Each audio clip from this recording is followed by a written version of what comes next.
What's going on, guys? Short review on one of my friend's E36 328i Sports. It's been tastefully modified by himself, but it's recently been into GS AUTOWORKS for some maintenance. Walk around the car quickly, showing you what the owner's done to it, and then I'll go over what it's been in for at GS AUTOWORKS. So starting on the outside, it's got a Scorpion back box, you can see. It's got the Style 5 8Js all round that the owner refurbed himself. The colour is Avus blue. It's a beautiful colour. Really pops in the sunlight. At the front he's put the amber indicators on the front and on the side. It's also got angel eyes.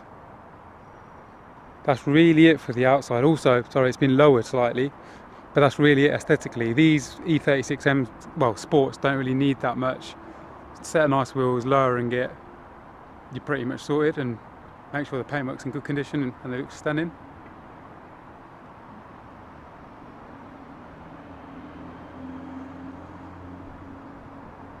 Come on to the inside of it. It's got the black sport interior from factory with the black headliner. It's also got the Harman Kardon system, which is the first time I've really heard one with an aftermarket head unit, and it sounds really good. It's got a Z3M short shifter. There's the Pioneer head unit. It is the owner's weekend toy and good weather toy, so you can see the child seat in the back, which is really good with the E36s. You can still use them as a modern classic. It's a really clean example. Minimal bolster wear on the seats for the year of it. It's an S-Reg. It's done only 97,000 miles, which is really nothing considering the age of the car.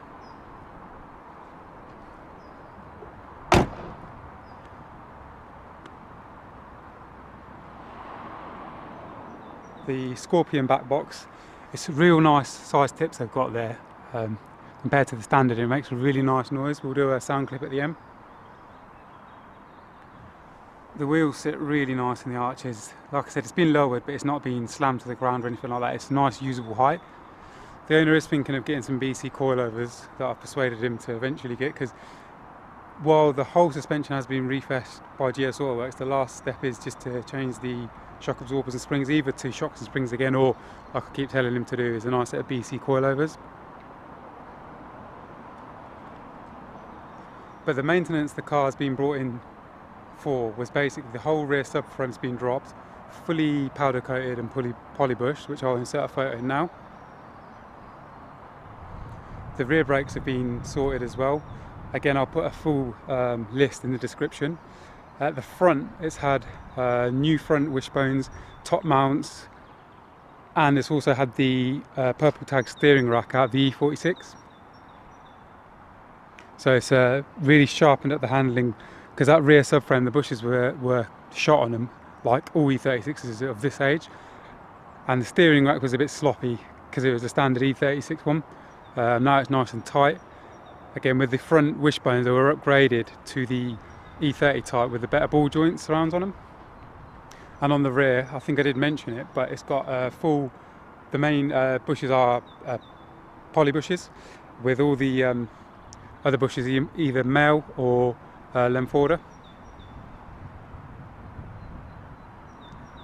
And on the inside, GS AUTOWORKS have also retrofitted the OBD, the full buttoned OBD. It all fully works, and also the common problem on the E36 glove box has also been sorted by GS AUTOWORKS.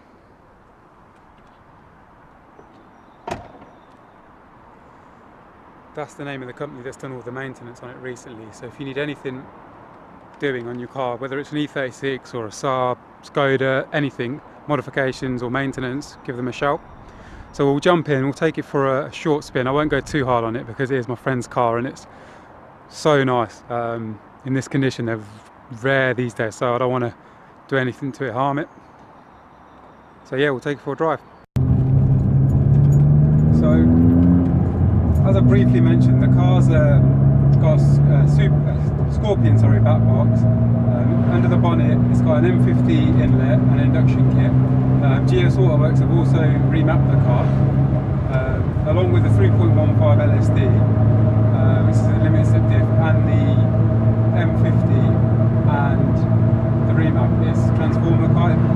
didn't really drive it before, but I've driven a standard E36 with the M50 without the map, and it's nothing like this.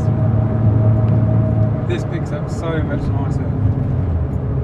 In regards to the handling, it's a lot tighter than obviously a worn E36. The whole rear subframe has been refreshed, the front wishbones have been done, it's been aligned, it's got the purple tag steering rack. So it drives really tight, it drives better than new. It drives better than some new BMWs as well. It's got a lot more feeling than the new stuff has. Obviously being a fluid power steering rack rather than electric in these is so much nicer than the new stuff in my opinion.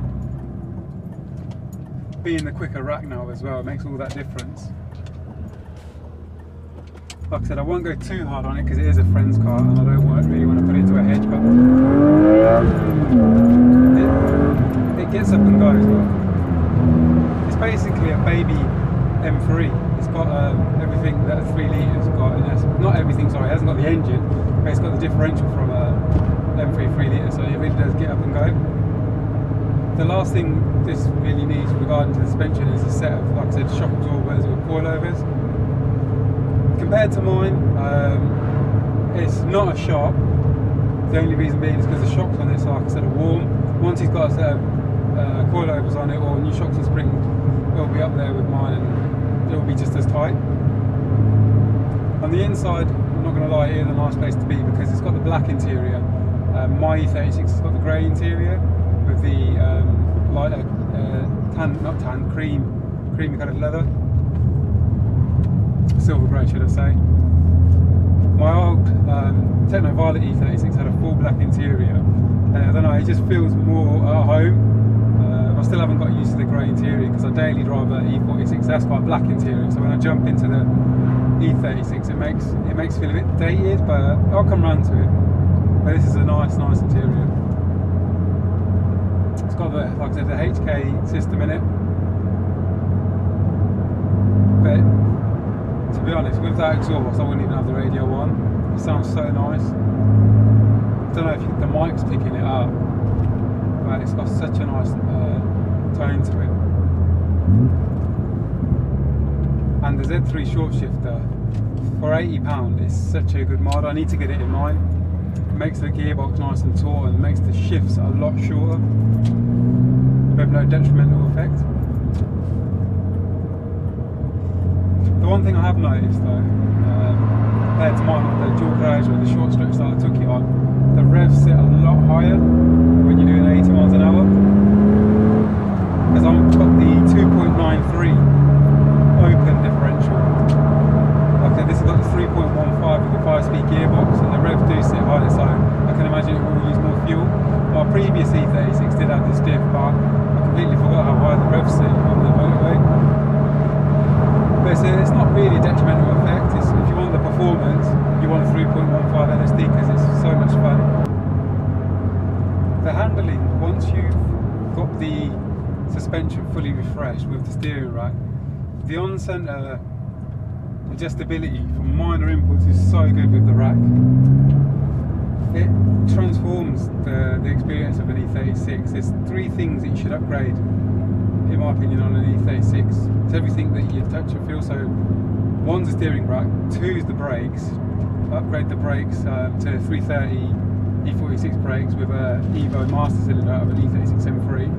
And the 3rd thing is probably a short shifter. Those 3 things, it makes the experience a lot more enjoyable. Minimal inputs onto the steering compared to the original steering rack makes the car so much more fun, so you can make little adjustments mid-corner, or even on the motorway if you use the quick lane changes. It's really nice compared to the original. But yeah, and the brakes as well. E36 328 brakes are not the worst, but they're not the best either. For how cheap you can get a set of 330 brakes, it's worth it. As long as you put the master cylinder in as well. This hasn't got the master cylinder, so it's got a slightly longer pedal travel. But you can get the master cylinder for about £150. Makes the pedal nice and sharp. So those are the 3 things I'll do. Is what you touch and feel, what you use the most. Then I'll come on to the power. I'll do the M50 inlet, which this is running, with a ream up, and the differential from a 3 litre. M3, so it makes the ratio a lot quicker, so it picks up speed a lot better. But yeah, it's out the box. The E36 328 is such a good car. I'm just saying, if you just wanted to improve it and put your own touch on it, those are the things that you want to be looking at.